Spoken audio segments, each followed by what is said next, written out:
Zeal Education Society, redefining excellence.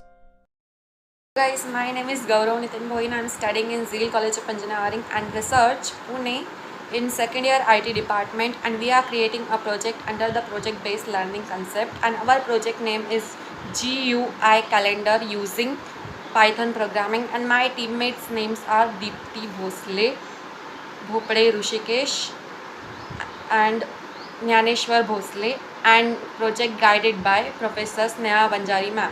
PPT.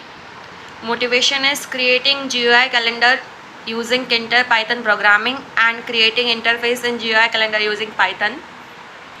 Problem statement is to provide a secure group environment that manages a collection of individual calendar for the purposes of group scheduling and information sharing.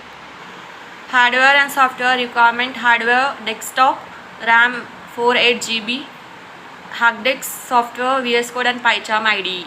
Working methodology is to create a Kinter, importing the module Kinter, create a window, add any number of window, apply the extend trigger on the widgets. The GUI would look like below. Picture of GUI calendar using Python. These are the advantages of our project. These are the disadvantages. These are the applications of project. Conclusion is we created GUI calendar using Kinter Python programming successfully, and take a look on the code.